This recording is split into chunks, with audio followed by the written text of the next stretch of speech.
halkani waa Ifie Media. dhawaan ciyaaraha Olombikada ee magaalada London waxaa ka soo muuqday sidaad la socotaanba laba dhalinyaro ah oo Soomaali ah oo lagu kala magacaabo Samsam iyo Maxamed, kuwaasi oo ka soo ambabaxay magaalada Muqdisho ee caasimadda Soomaaliya soona gaaray dalkaasi halkaasi oo ciyaarihii ay kaga qayb galeen inkastoo guushii la rabay aysan ka gaarin, balse ummadda Soomaaliyeed ay aad ugu farxeen in calankii Soomaaliya ay ka dhaxluleen goobta ciyaarahaasi ay ka dhacayeen. si aad iyo aad ah ayaa loogu soo dhaweeyay waddanka Ingiriiska. dad badan oo weligood arkin magacoodana aan maqlin ayaa aad u soo dhaweeyay. haddaba muuqaalkan waxaan ugu talagalnay inaan dadka ku xasuusino sida uu ka dhawaajiyay orodiyaankii caanka ahaa ee dalka Soomaaliya Cabdi Bilo Cabdi oo xaflad lagu soo dhaweynayay labadaasi dhalinyaro ka hor sheegay dadkiina ku hor xasuusiyay bal inay meel ku sheegaan labadii ciyaartooy ee sida Samsam iyo Maxamed oo kale sanadkii 2008 sidaasi oo kale ciyaarihii Beijing uga qayb galay dalka Soomaaliya. waxaana Cabdi Bile uu yiri Olympigan ka horeeyay waxa lagu qabtay China lagu qabtay.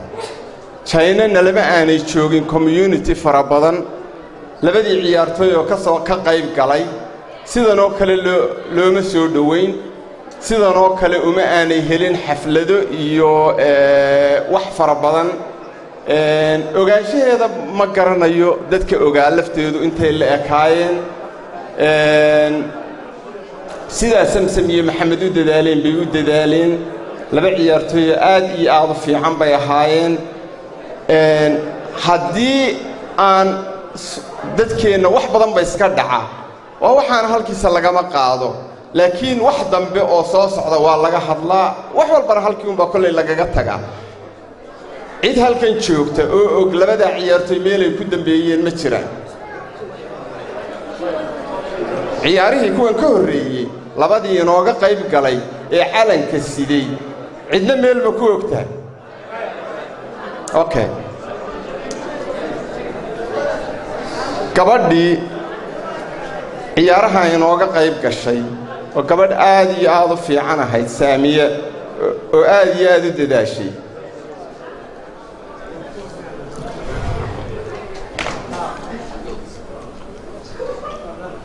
anigu halkan ku ogaaday iyada oo Liibiya ka baxday oo doon ka raacday ay dhimatay. laba calis ma weydiin sanad ka hor 4 sano ka hor calanka inoo wad.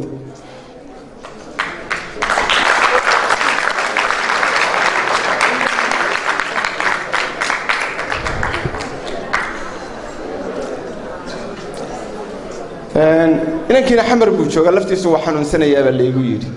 kadib hadalkaasi ayaa Ifie Media waxa baaritaan uu ku sameeyay bal in wax uu ka ogaado taariikhdii ay lahayd gabadhaasi Saamiya iyo wax yar oo ku saabsan wiilkaasi ciyaarahaasi kaga qayb galay. balse inta aanan gudagelin taariikh nololeedkii Saamiya iyo xaalkeedu sida uu ahaa, bal aynu daawano muuqaalkii ciyaarihii Beijing. 3:04 показала. Совсем юная спортсменка, наверное, из тех развивающих стран, которые... Saamiya Yuusuf Cumar oo ahayd gabadhii Soomaaliya uga qayb gashay ciyaarihii Olombikada ee Beijing sanadkii 2008 waxa ay ku dhalatay magaalada Muqdisho ee caasimadda waddanka Soomaaliya bishii Abriil 30keedii 1991. hooyadeed waxaa lagu magacaabaa Dahabo Cali. intii u dhaxaysay sanadihii 2006 bishii December iyo 2007 bishii January oo ay dagaalo ba'ani ka dhacayeen magaalada Muqdisho, kuwaas oo dhaxmarayay ciidamadii midowgii maxaakiimta Islaamiga ahaa iyo ciidamadii Ethiopia. waxaa Saamiya iyo familkeedu ay ka mid ahaayeen dadkii dagaaladaasi ay saameeyeen. February 2007 Saamiyo aabaheed iyo adeerkeed ayaa hal mar ku wada geeriyooday suuqa Bakaaraha ee magaalada Muqdisho kadib markii uu hoobiye ku dhacay goobtii ganacsiga ahaa ay ku lahaayeen isla suuqaasi Bakaaraha. bishii Maarso 2007 Saamiyo waxaa laga joojiyay iskuulkii ay dhiganaysay kadib markii hooyadeed ay la wareegtay maamulkii guriga kadib geeridii aabbaheed, waxaana saamiya ay hooyadeed ka saacidaysay arrimaha guriga iyo ganacsi yaryar oo hooyadeed ay ilmaha ku quudinaysay.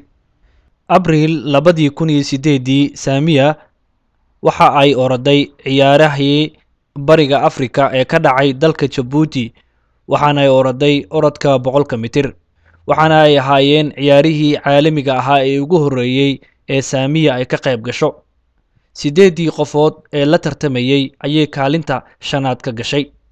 bishii May 2008 mar kale saamiya 100 mitir ee orodka ayay kaga qayb gashay Afrika magaalada Addis Ababa ee dalka Ethiopia, kuwaasi oo ay ku soo baxday.